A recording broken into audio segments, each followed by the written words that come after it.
Hello, and welcome to the first episode of 3 Things You Need to Know. Today, number 1, there's no way Joe Biden can be running the country, and I'm sure you know that.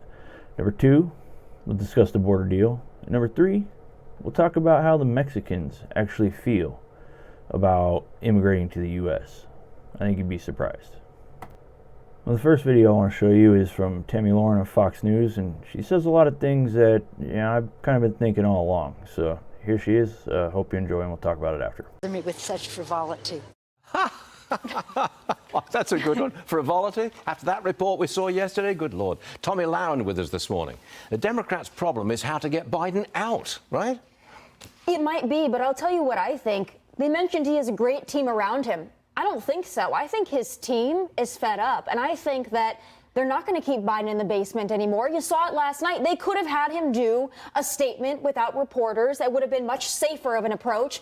But I think he wanted to go out there because his ego is so large. He wanted to prove everybody wrong. So they said, all right, Mr. President, you go out and do it. They knew he would say something wrong. They knew that he would gaffe. And guess what? He did. His ego, as Charles and I were talking about in the green room, his ego also catapulted him to run back when he could have left, because he wanted to answer another question. He shouldn't have done that. But I think this great team around him is going to feed him to the wolves. And I think that's how the Democrats are going to get rid of Joe. They're going to say, all right, we'll give you enough rope, and you go ahead and see how that works out for you, Mr. President. What's the mechanism by which you remove the president from the election? How do you do that? It has to be at the convention, doesn't it? Right. I think it's going to come down to the convention, but I think that they're going to show the American public, which they've been shielding us.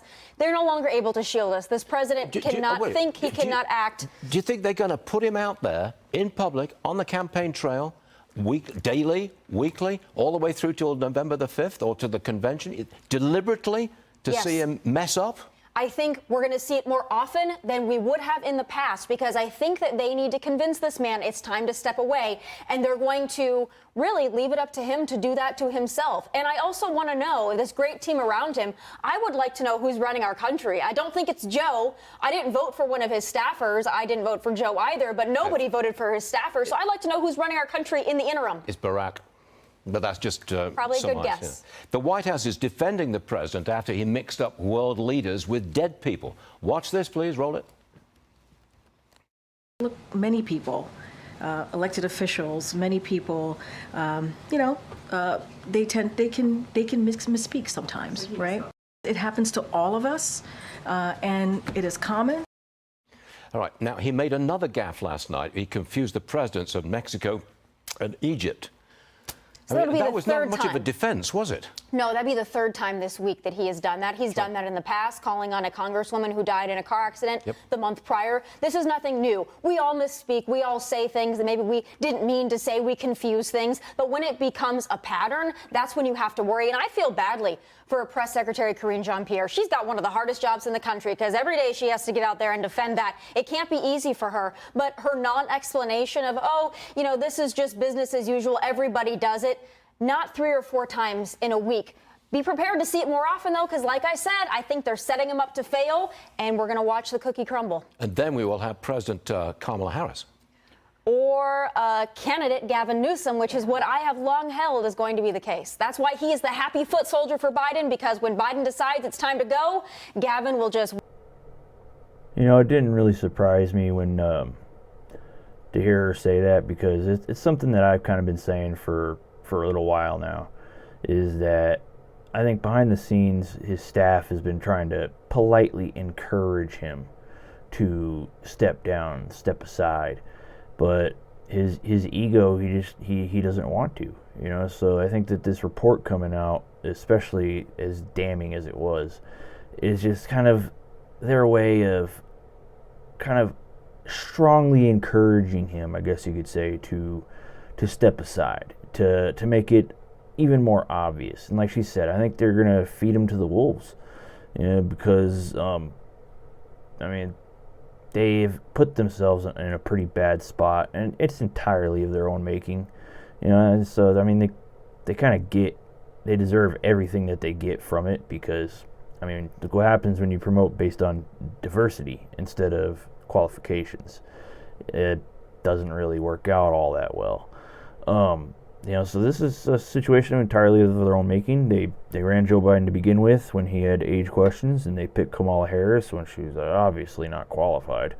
So and they can't get rid of her because she's a colored person. She's black, so it would piss off too many people. So they deserve the situation that they're in. Unfortunately, they're taking down the country with it, which is.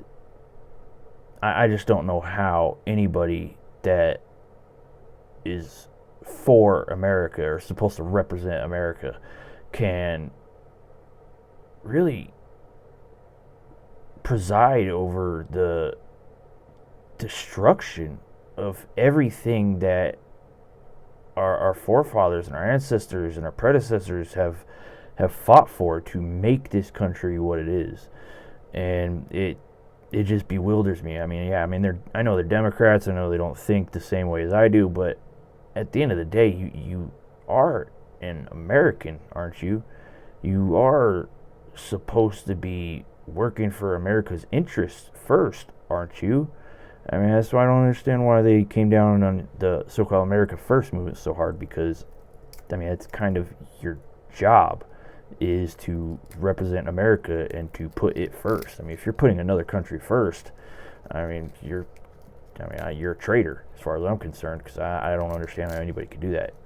Everybody wants their country to be first, and to all of a sudden try and say that to put America first is somehow racist, it's absolutely preposterous. But anyways, to our next story, we're talking about a little bit more about the immigration and this border deal. And that'll be part of my next video. I look forward to seeing you then.